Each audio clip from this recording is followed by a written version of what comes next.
Voici le rapport mondial de l'Église de Jésus-Christ des Saints des Derniers Jours d'octobre 2020. Au programme, en cette période de pandémie, les jeunes de l'Église restent connectés et font part de leurs talents et de leurs témoignages. Le Chœur du Tabernacle a fête 90 ans de l'émission Music and the Spoken Word. Et une capsule historique est ouverte après 128 années passées au sommet du temple de Salt Lake City. Mais tout d'abord, l'Église se lance dans le plus grand effort humanitaire de son histoire.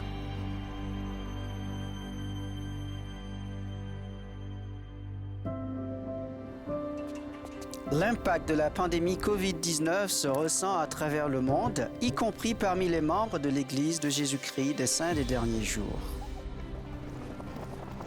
Pour aider les personnes dans le besoin, Latter-day Saint Charities, le service humanitaire de l'Église. Ses partenaires dans le secteur et des membres de l'Église dans le monde entier ont participé à plus de 815 projets dans plus de 140 pays, apportant à la manière du Sauveur soutien et espoir. Je crois que c'est dans l'ADN de chaque disciple de Jésus-Christ d'aller et de trouver les personnes dans le besoin et d'essayer de les aider, qu'ils vivent près de chez nous ou dans des pays lointains. C'est vraiment au cœur de notre religion. Qu'il s'agisse de fournir des équipements de protection, pallier un manque criant d'aliments, les saints ont trouvé des moyens pratiques d'être les gardiens de leurs frères et sœurs. Unissons notre foi pour être guéris physiquement et spirituellement dans le monde entier. En mars dernier, Russell Nelson, président de l'Église, a appelé les membres à jeûner et à faire des offrandes pour aider l'Église à tendre une main secourable aux personnes touchées par l'épidémie coronavirus. Je sais que pendant ces moments difficiles, nous pouvons être fortifiés et édifiés si nous en appelons à Dieu et à son Fils, Jésus-Christ, le Maître guérisseur. Les ateliers de couture de l'Église au Brésil, au Mexique, au Paraguay, aux Philippines et aux États-Unis ont augmenté temporairement leur cadence pour répondre à l'aide liée à la COVID-19. Dans ces 6 usines, nous avons environ 1000 employés. Nous contribuons de notre temps, main-d'œuvre et de nos moyens de confection en limitant la fabrication de vêtements sacrés au profit des blouses chirurgicales et des masques en tissu réutilisables. Je me suis inscrite et portée volontaire dès le premier jour. C'est merveilleux d'avoir l'occasion d'apporter quelque chose aux gens, surtout quelque chose d'aussi nécessaire. Aux États-Unis, l'organisation de la Société de secours a aidé à organiser le projet Project Protect. Il s'agit de fabriquer des masques à usage médical pour des systèmes de santé de l'IHC et de l'Université d'Utah. Nous espérons en produire 5 millions. Voici vos instructions, voici vos masques. En Utah, des bénévoles se sont inscrits sur justsafe.org et ont consacré des milliers d'heures de travail pour confectionner près de 6 millions de masques de qualité médicale qui ont ensuite été offerts aux professionnels de la santé chargés des malades de la COVID-19. Je suis allée en ligne, j'ai vu le projet et les patrons et je me suis dit, ça, je peux le faire. Latter-day Saint Charities a produit près de 10 millions de masques et autres vêtements ou équipements de protection pour les travailleurs et citoyens en première ligne aux Philippines et près de 2 millions d'articles pour le département de la santé d'Afrique du Sud. Au Brésil, des bénévoles saints des derniers jours ont taillé, cousu, emballé et donné plus de 3 millions de masques réutilisables qui ont été distribués à des familles, des organisations caritatives et des agences gouvernementales. Et en Espagne, Latter-day Saint Charities a aidé à financer l'impression 3D de milliers de visières pour le personnel médical et les forces de l'ordre. Quand nous essayons vraiment de nous entraider, de suivre l'exemple du Seigneur, en joignant nos intelligences, notre cœur et nos mains, des miracles se produisent. En plus des équipements de protection individuelle, l'Église et ses membres ont fourni de la nourriture ainsi que des articles qui manquaient cruellement aux victimes de la pandémie. Avec l'aide d'organisations gouvernementales, l'Église a distribué des troupeaux d'ovins et 4,5 tonnes de farine au Navarro d'Utah. Passez une bonne journée. Les Navajos ont le taux de contamination à la COVID-19 le plus élevé aux États-Unis, devant les États de New York et du New Jersey. Ces moutons ont redonné espoir aux gens qui savent que quelqu'un se soucie d'eux.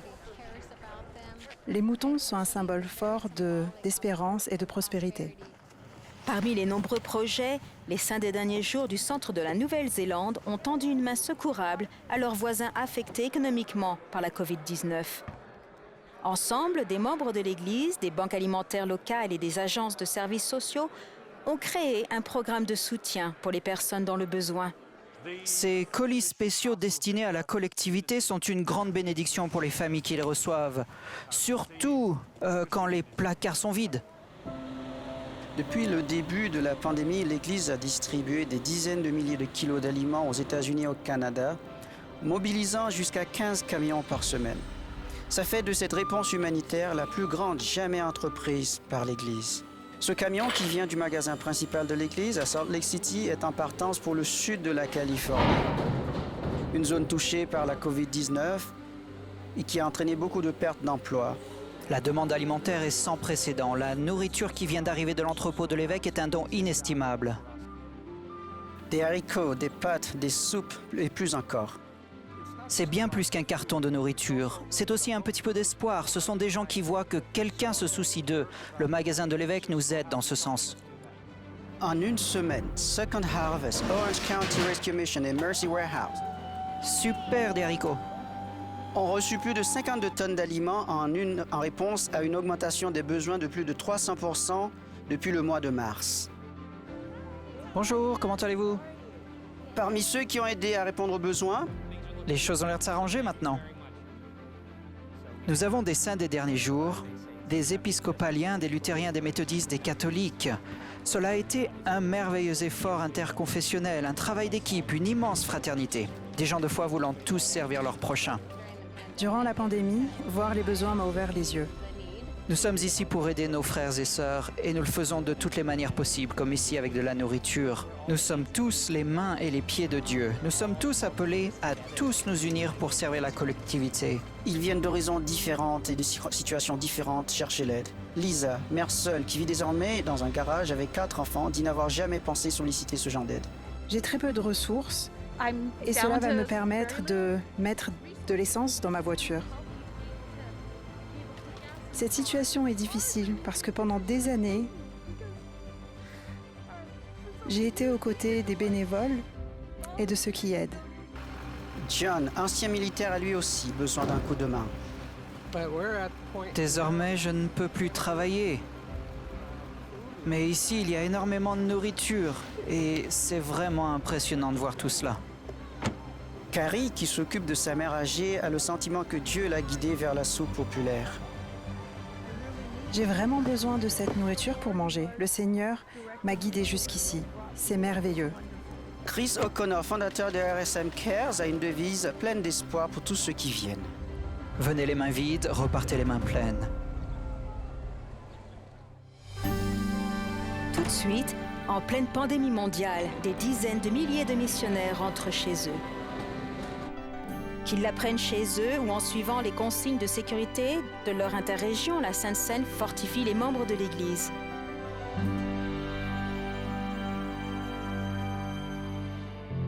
Tout au long de l'histoire, les fidèles ont tourné le regard vers le ciel pour adorer Dieu. Traditionnellement, ils se réunissent dans des synagogues, des mosquées, des cathédrales et d'autres sanctuaires. Mais en 2020, la pandémie de la COVID-19 a brutalement modifié ces habitudes, imposant la fermeture des lieux de culte à travers le monde. On pensait que rien ne changerait, mais tout s'est arrêté en un jour. C'est le cas de réunions de l'Église de Jésus-Christ des Saints des derniers jours qui compte plus de 16 millions de fidèles et plus de 31 000 assemblées dans près de 200 pays et territoires. J'étais inquiète de ne pas savoir ce qui allait se passer. L'interruption des réunions en mars à poser des questions d'administration de la Sainte Seine qui consistent à prendre le pain et l'eau, symbole du corps et du sang du Christ, en souvenir de son sacrifice expiatoire. Prendre la Sainte Seine est le rituel hebdomadaire le plus sacré de cette confession. J'étais bouleversée à l'idée de ne pas savoir si nous pourrions prendre la Sainte Seine. J'ai pensé à ceux qui partagent ma foi et à mes amis que je ne pourrais pas voir. Grâce aux directives des dirigeants de l'Église et au service pastoral, les frères de la prêtrise ont pu préparer et administrer la Sainte Seine dans leur foyer. Je connais des gens qui ont eu des difficultés pendant la pandémie. C'est un honneur pour moi de détenir la prêtrise et de pouvoir servir autrui, surtout avec la Sainte Seine. Cela a été difficile pour moi en tant que mère seule.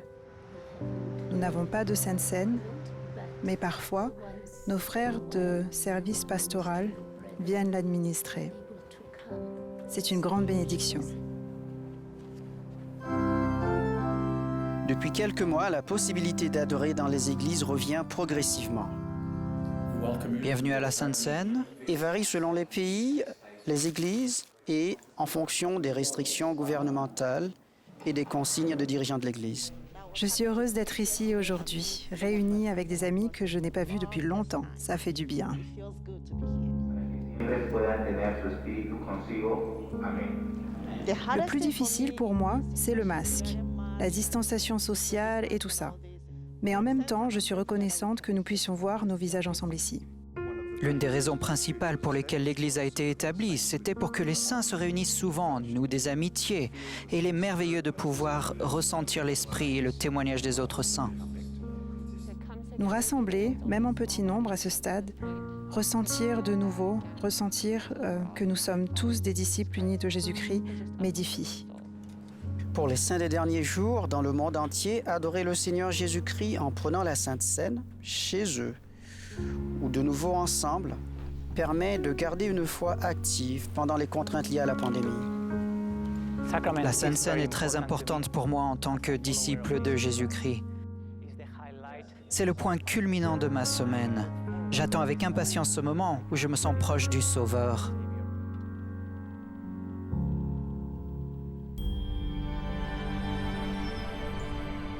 En plus des services de culte hebdomadaires, la pandémie de coronavirus a affecté la vie des saints des derniers jours dans de nombreux domaines. Les temples, les bâtiments les plus sacrés pour les membres de l'Église de Jésus-Christ, ont fermé en raison de la pandémie et rouvrent progressivement par phase selon la situation spécifique de chaque pays. Et une armée de 26 000 missionnaires saints des derniers jours a dû rentrer chez elle de manière inattendue. Les nombreux représentants de Jésus-Christ rentrés avant le terme de leur mission à cause de la COVID-19 ont répondu à l'appel de continuer leur service en ligne, parfois dans de nouveaux endroits. Bonjour, comment allez-vous? Alors que le monde connaît sa pire crise sanitaire depuis plus d'un siècle, les saints des derniers jours restent attachés à ce qui leur tient le plus à cœur, leur croyance en leur Sauveur Jésus-Christ, la pierre angulaire de leur foi. Tout de suite, une nouvelle déclaration au monde pour commémorer la première apparition de Dieu le Père et de son Fils Jésus-Christ à Joseph Smith. Ensuite, l'ouverture d'une porte fermée pendant 128 ans.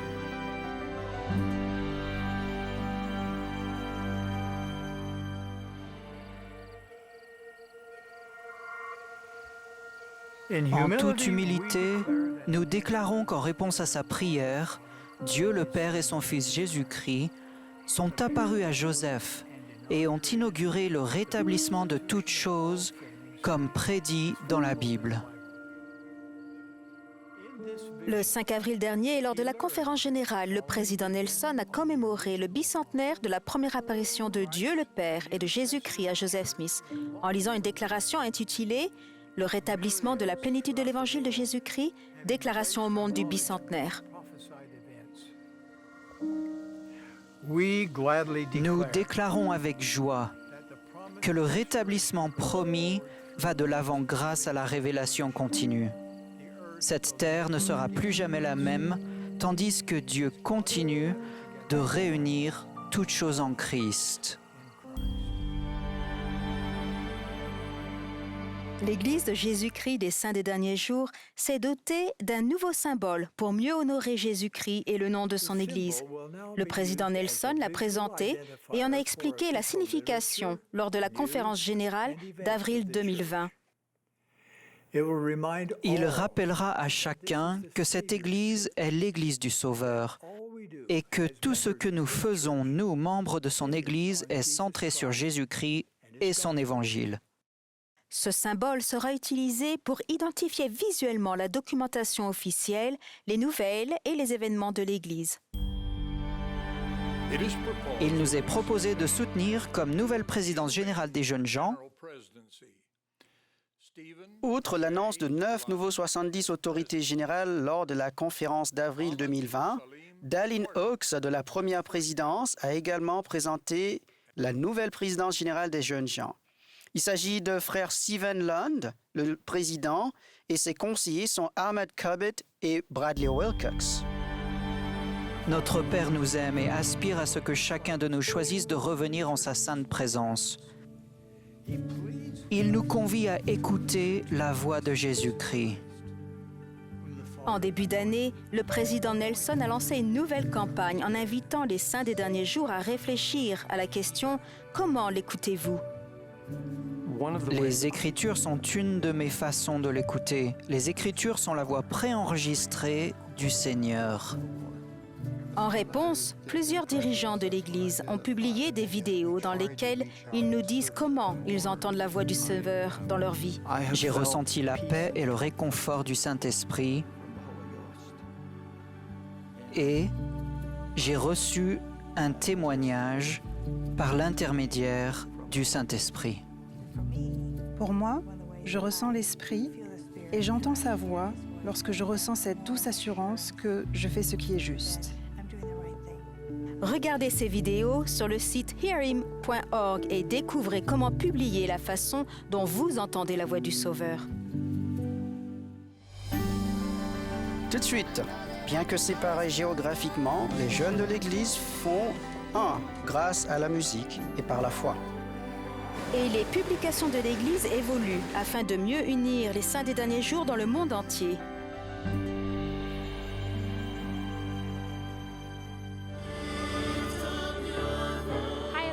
Bonjour à tous, je m'appelle Ariana.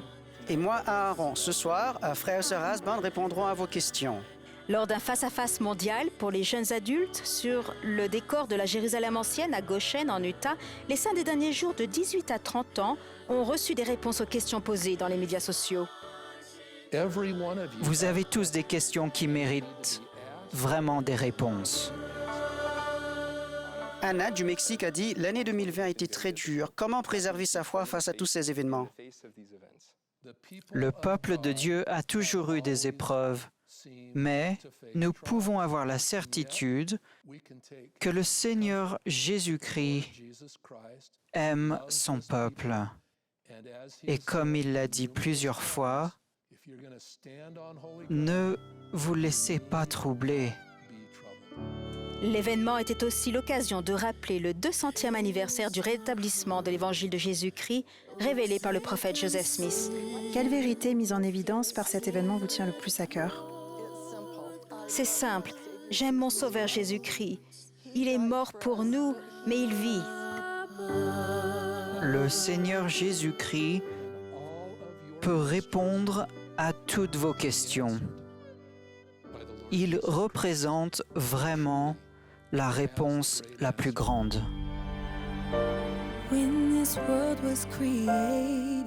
Chaque année, l'Église de Jésus-Christ des Saints des Derniers Jours produit un album pour les jeunes avec de la musique centrée sur le Christ qui sert aux conférences de jeunesse et aux activités de l'Église.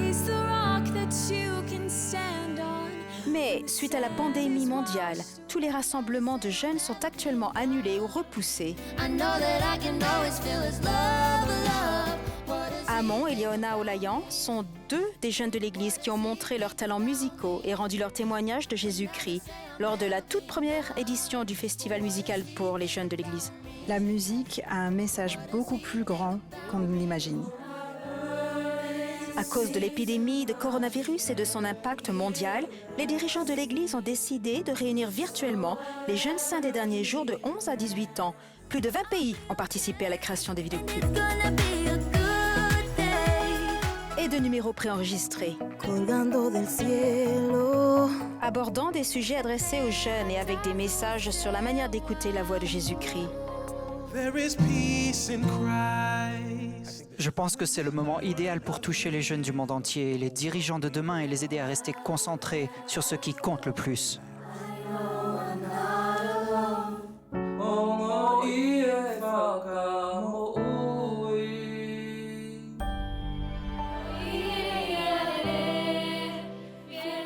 Le passage de réunion présentielle à virtuelle s'est étendu aux jeunes du monde entier.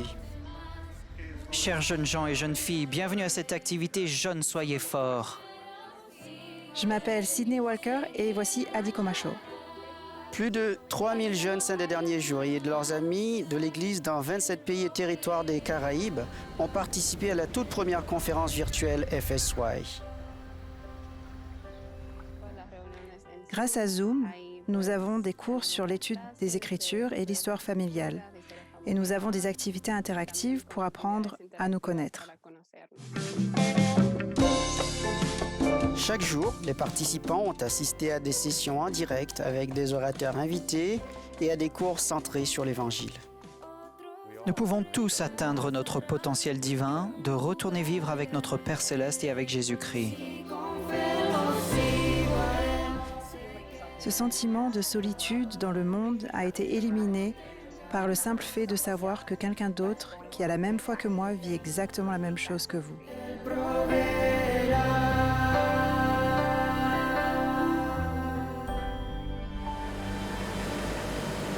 Les magazines sont une aide et des outils pour nous permettre d'apprendre l'évangile de Jésus-Christ et en appliquer les principes dans notre vie quotidienne. À partir de janvier 2021, l'Église remplacera ces 4 magazines actuels par 3 magazines mondiaux. Nous aurons l'AMI pour les enfants de 3 à 11 ans. Nous aurons Jeunes Soyez Forts pour les jeunes de 12 à 18 ans et le Liaona pour les adultes. Ces magazines seront désormais disponibles en 47 langues. Cela permettra aux gens de nombreux pays dans lesquels il n'existe pas de magazine pour les enfants et les jeunes de les avoir régulièrement. Des pages d'information locales seront insérées dans les magazines pour les aider à aborder des questions propres à leur environnement parce que nous ne sommes pas tous pareils. Les magazines seront disponibles en version numérique et imprimée. De nombreuses personnes aiment lire. Mais il y en a beaucoup d'autres qui consultent leur appareil au cours de la journée. Et nous utiliserons aussi les réseaux sociaux, nous leur enverrons des courriels et les informerons des articles susceptibles de les intéresser. Le nouveau Liaona contiendra des articles spécifiquement pour les sœurs et pour les adultes. Ces magazines de l'Église seront une occasion exceptionnelle d'unir les membres et de nous aider à développer un sentiment d'appartenance. Nous appartenons à une Église mondiale et ces magazines nous aideront à amener des âmes au Sauveur. Tout le monde ne descend pas des pionniers qui se sont frayés un chemin à travers les plaines jusqu'à la vallée.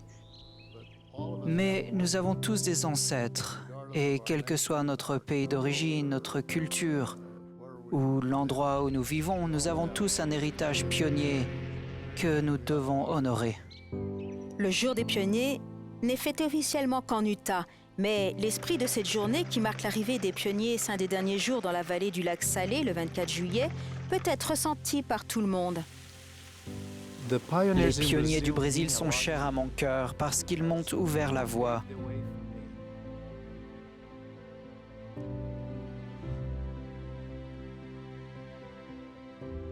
Leur exemple est la raison pour laquelle je reçois toutes ces bénédictions.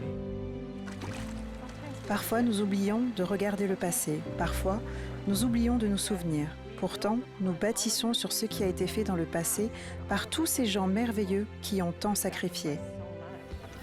Les pionniers ont tiré de grandes leçons importantes des erreurs qu'ils ont commises, et c'est vrai pour tout le monde. Personne n'est parfait. Ils n'étaient pas parfaits, mais c'est la quête de tout un chacun. Nos circonstances diffèrent, notre environnement diffère, mais nous partageons la même foi qu'eux. Nous avons notre cheminement, nous suivons notre piste, mais comme eux, nous allons de l'avant avec foi en Jésus-Christ. Nous devrions le fêter du mieux que nous pouvons, et pas seulement le 24 juillet, mais chaque jour de notre vie, parce qu'ils sont nos exemples. Nous avons une histoire merveilleuse, celle des pionniers. Du Honduras aux Philippines, du Brésil aux États-Unis, des chantiers de construction de temples s'ouvrent partout dans le monde. Et en pleine rénovation, des secrets des premiers temples sont mis au jour. Restez avec nous.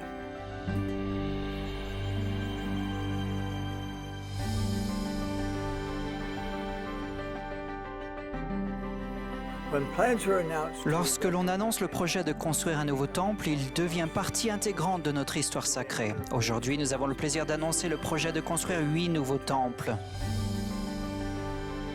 Au cours de la conférence d'avril 2020, le président Nelson a annoncé que des temples seraient construits à Bahia Blanca en Argentine, Tallahassee en Floride, Lumumbashi en République démocratique du Congo, Pittsburgh en Pennsylvanie, Benin City au Nigeria, Syracuse en Utah, Dubaï aux Émirats arabes unis et Shanghai en République populaire de Chine. Depuis l'annonce d'avril, il y a eu plusieurs cérémonies de lancement de travaux pour la construction de ces temples. En Utah, l'ouverture du chantier des temples de Layton et d'Orem ont eu lieu les 23 mai et 5 septembre. En raison des consignes de sécurité liées à la COVID-19, Greg Christensen, des 70, a présidé des cérémonies à l'assistance réduite. C'est la foi que nous avons au Seigneur et Sauveur, c'est la raison même des temples. Et pour moi, le démarrage du chantier et la construction d'un nouveau temple en sont l'aboutissement. Aux Philippines, le chantier du temple d'Alabang a été ouvert le 4 juin sous la direction d'Evan Schmutz, des 70. Comme pour tous les autres événements de l'Église, en raison de la COVID-19, seul un petit nombre de personnes s'est rassemblé dans la région du Grand Manille pour assister à ce moment spécial. L'augmentation du nombre de temples annoncés est la preuve claire que le Seigneur hâte son œuvre aux Philippines. Traversons l'Océanie et allons en Amérique centrale où le chantier du temple de San Pedro Sula, en Honduras, a été ouvert le 5 septembre. Frère José Orellana, 70 d'Interrégion, a présidé la cérémonie. Rendons-nous plus au sud, en Amérique latine, dans la capitale du Brésil, où le 26 septembre, Adison de Paula Parella, des 70, a présidé la cérémonie d'ouverture du chantier du temple de Brasilia. Pour finir, retournons en Amérique du Nord et voyons où en sont les travaux d'amélioration sur les temples de l'ère des pionniers aux États-Unis.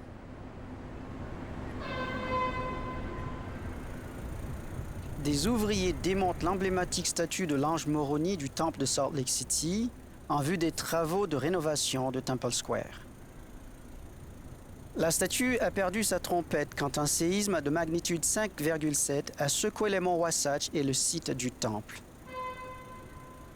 Pendant la restauration de la statue, la pierre de fête sur laquelle elle reposait fait l'objet d'une attention spéciale. Il y a 128 ans, une capsule témoin avait été logée dans la pierre avant de la fixer au sommet du temple. Aujourd'hui, historiens et tailleurs de pierre travaillent pour récupérer son contenu.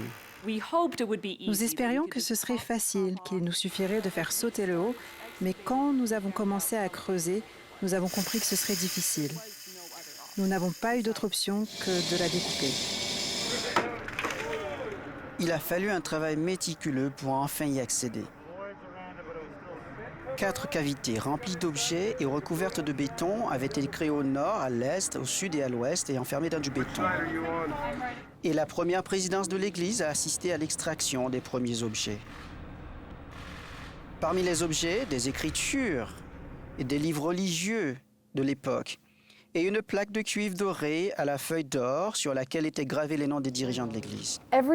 Tout était très humide, en partie dû au fait que les paquets étaient entourés de béton, un matériau poreux, et les livres ont en fait joué rôle d'éponge. Parmi les découvertes les plus surprenantes figuraient des objets déposés alors par les témoins qui assistaient à la cérémonie de pose de la pierre. Nous avons trouvé environ 400 pièces à l'intérieur du béton. Une douzaine de médaillons portent des inscriptions. De lots de médaillons proviennent de familles. Il y avait aussi des notes. Les gens ont sans doute écrit leur nom sur un morceau de papier avant de le glisser dans le trou. La pandémie COVID-19 n'a pas interrompu les travaux, mais les ouvriers appliquent des mesures de protection strictes. Le principal objectif de cette rénovation est d'installer un système antisismique de rouleaux géants à la base du temple. Il pourra alors mieux résister à des séismes pouvant atteindre une magnitude de 7,2.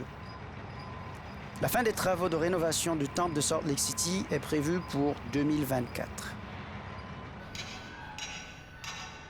Les importants travaux de rénovation du temple de Saint-Georges, 10 mois après le début d'un projet de 2 ans et demi, l'ont visiblement transformé. Après des démolitions et des reconstructions.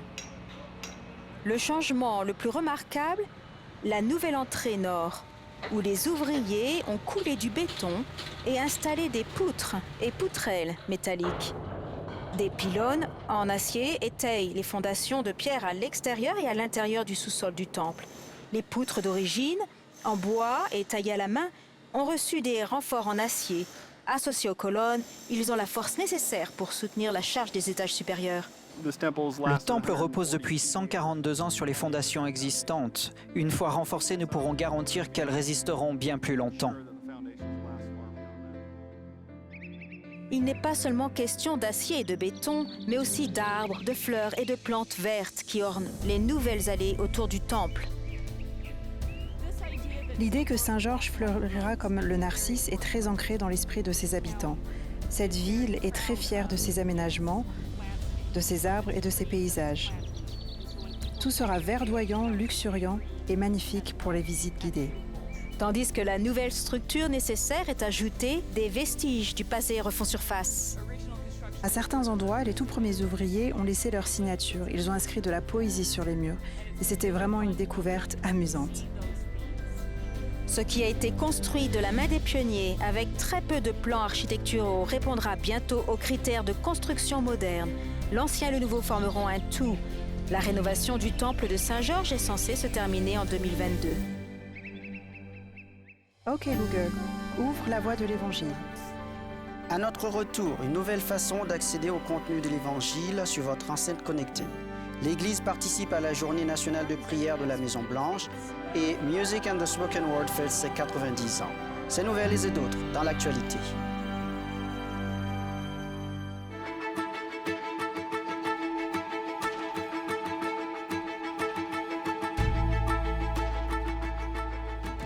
Pour la 3e fois en 4 ans, les habitants du golfe du Texas et des côtes de la Louisiane ont été sévèrement touchés par une forte tempête, l'ouragan Laura cette fois-ci, le 27 août.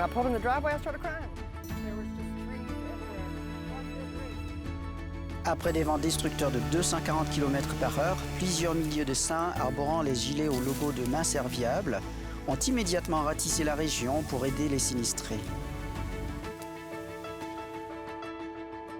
Début avril, dans le Pacifique Sud, les îles du Vanuatu ont été frappées par un cyclone de catégorie 5. Latter-day Saint Charities est intervenu très vite, aidant à rétablir l'électricité et à reconstruire plus de 170 maisons. Avec l'Agence adventiste de développement et de secours international, elle a fait don d'aliments, d'eau potable et de fournitures à Vanuatu, aux îles Salomon et à Fidji.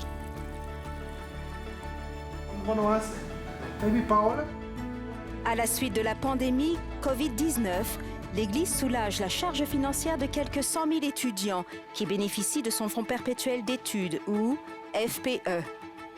Le remboursement des emprunts a été différé à compter du 1er mai et le sera jusqu'au mois de novembre de cette année. Parrainé par des dons de l'Église, le FPE permet à des étudiants d'accéder à des études supérieures ou à des certifications professionnelles. L'université BYU Hawaii a nommé son 11e président, John Keoni Kawe. Cette université est et continuera d'être un lieu où des gens du monde entier se rassemblent dans leur unité en Christ, s'instruisent et s'édifient.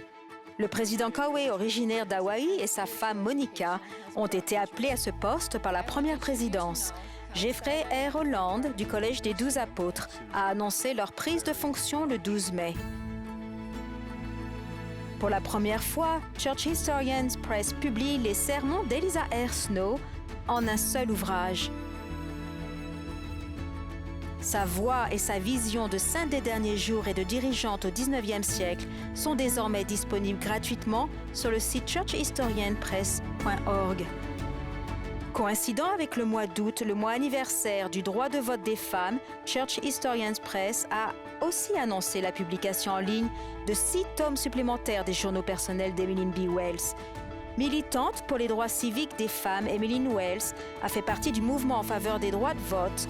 Vers la fin des années 1890, elle a été appelée présidente de la Société de secours en 1910. Ces journaux personnels seront aussi disponibles sur le site de Church Historians Press. Notre cher Père Céleste, nous sommes reconnaissants ce jour d'être réunis avec des représentants de nombreuses religions. Debbie Mariette Harrison, qui représentait l'Église, a fait partie de 7 responsables religieux invités à l'office de la Maison-Blanche à l'occasion de la Journée nationale de prière. Cet événement, qui se tient tous les ans depuis 1952, le premier jeudi du mois de mai, dans la roseraie de la Maison-Blanche. OK Google, ouvre la voie de l'Évangile. Le dernier chapitre écouté est Ésaïe 11. Voulez-vous que je le relise? Oui. La terre sera remplie de la connaissance du Seigneur. Il est dorénavant possible d'accéder à des contenus inspirants via les commandes vocales des enceintes connectées. Début juillet, les écritures, la musique, les discours de conférences générales et une multitude d'autres contenus de l'Église sont accessibles via la plateforme d'Alexa d'Amazon ou l'assistant Google. Il suffit à l'utilisateur de dire « Ouvre la voie de l'Évangile ». Le chœur du Tabernacle et l'orchestre de Temple Square ont célébré un anniversaire important, les 90 ans de diffusion de l'émission Music and the Spoken Word.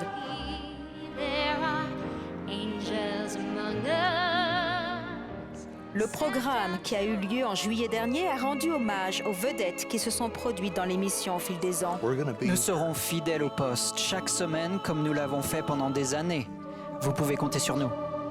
Music and the Spoken Word est l'émission la plus ancienne aux États-Unis. Elle a débuté en 1929.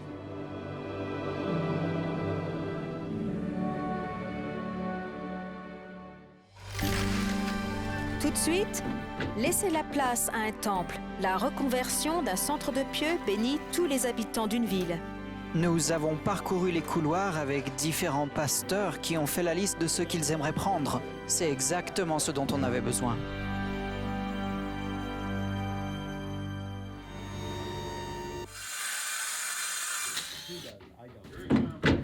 Les placards, les portes et même le plancher du gymnase sont retirés de cette chère église à Yuba City, en Californie, puis recyclés avant démolition pour faire place à un édifice des plus sacrés pour les membres de l'Église de Jésus-Christ des Saints des Derniers Jours, le temple de Feather River, en Californie. Yuba City, Californie. En 2018, le président Nelson a annoncé le projet de construction d'un temple de 3530 mètres carrés ici, ce lieu qui a servi les Saints des Derniers Jours pendant plus de 40 ans. Nombreux sont ceux pour qui ce terrain est sacré. On le ressent en s'y promenant. Cela remonte aux années 1970, quand Meir Tumber et sa famille, des Sikhs engagés, cultivaient des pêches ici. Surjit et ses enfants se rappellent un homme d'une grande foi. C'était un homme très courtois, doté d'une grande spiritualité et d'une croyance en Dieu. À l'époque, l'Église avait du mal à trouver le bon terrain pour construire un lieu de culte appelé Centre de Pieux. M. Tumblr ne cherchait pas à vendre sa propriété, mais tout a changé quand l'Église l'a contacté. Quand il est rentré à la maison, il a dit « Nous venons de vendre le terrain à l'Église mormone. » Il arborait un large sourire et était extrêmement content. L'idée qu'une organisation religieuse jouxte notre propriété était une bénédiction pour lui. Pendant près de 50 ans, cette relation s'est empreinte de respect et d'admiration réciproque. Il y a un esprit spécial émanant de l'association de leur foi et de notre foi. Des racines sont implantées ici, dans ce lieu, cet endroit, et tout ce qui l'entoure, et avec le nouveau temple, elles s'approfondiront. Comme pour la famille Tomber et leurs voisins saints des derniers jours, une amitié s'est créée entre l'Église et les habitants de Yuba City. Notre ville est une petite ville. Nous ne pouvons pas nous en sortir seuls et nos communautés religieuses ont le vent en poupe et nous sommes contents. Nous avons hâte de voir le temple. Ce lien d'amitié a été illustré par un élan de service en mai. Plus de 10 religions et organisations caritatives ont aidé à démonter et à recycler tout ce qui pouvait l'être du centre de Pieux de Yuba City, permettant à des habitants de la ville de récupérer certaines choses. Ce qui est génial, c'est que malgré sa disparition, le bâtiment continuera d'exister en partie dans plus d'une dizaine d'églises, d'organisations caritatives et d'écoles. Ces portes en bois massifs et ces meubles de rangement vont partir chez Habitat for Humanity. La plupart de ces objets vont être exposés et vendus à un prix modique pour financer la construction de nouvelles maisons. En raison de son état, les 4 prochaines familles que nous placerons dans des maisons pourront en bénéficier. Ce projet n'est pas inhabituel pour les villes mitoyennes de Marysville et de Yuba City. C'est le résultat d'une idée remarquable, le groupe de travail de Yuba Sutter, qui remonte à plusieurs années. Nous avons parcouru les couloirs avec 12 ou 14 pasteurs et organismes différents et ils ont fait la liste de ce qu'ils aimeraient prendre et c'était une expérience vraiment merveilleuse. Vraiment, vraiment merveilleuse.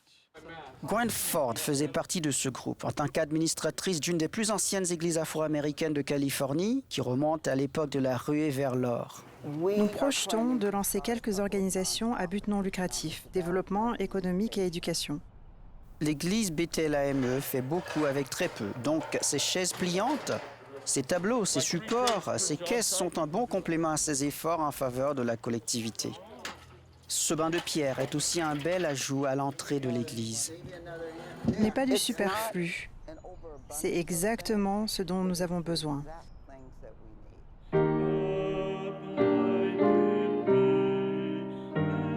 Le piano à queue du centre de Pieux est exactement ce dont l'église luthérienne avait besoin. Il accompagnera dorénavant les offices et les représentations de la chorale dans son sanctuaire. Nous ne gagnons pas d'argent avec nos concerts, mais nous voulons absolument rendre service à la collectivité. J'étais donc très heureux que l'Église nous offre cet instrument. Le pasteur Jim Carpenter dit avoir été inspiré à créer une église et un centre d'activité servant de refuge à la collectivité. Il s'agit de nos points communs, de ce que nous faisons et des changements que nous voulons pour notre culture, notre ville et notre société. Il dit que l'appel de ses amis saints des derniers jours était un acte miséricordieux, la réponse directe à sa prière. Sa nouvelle église avait besoin de chaises, de beaucoup de chaises. Nous avions besoin du côté pratique des chaises pliantes et pas seulement ça, mais des chariots pour les ranger et les déplacer au besoin en fait. Et beaucoup d'objets plus petits aussi, mais trop chers pour les payer sur les deniers du culte. Ma femme venait juste de faire une liste et a dit « Seigneur, il nous faut des pichets, des salières et des poivrières. » Et j'ai dit « C'est ce que je vais prendre. » Ma foi a grandi immédiatement. Ce lieu, cultivé il y a plus de 40 ans par un maraîcher affable, a produit des fruits extraordinaires et promet bien d'autres au sein des derniers jours et à leurs amis et voisins, alors qu'ils disent au revoir à un vieil ami. Ce bâtiment continuera de vivre dans de nombreux endroits différents. Alors qu'il sera rasé, j'ai l'impression qu'on leur a donné un petit morceau du temple qui sera construit.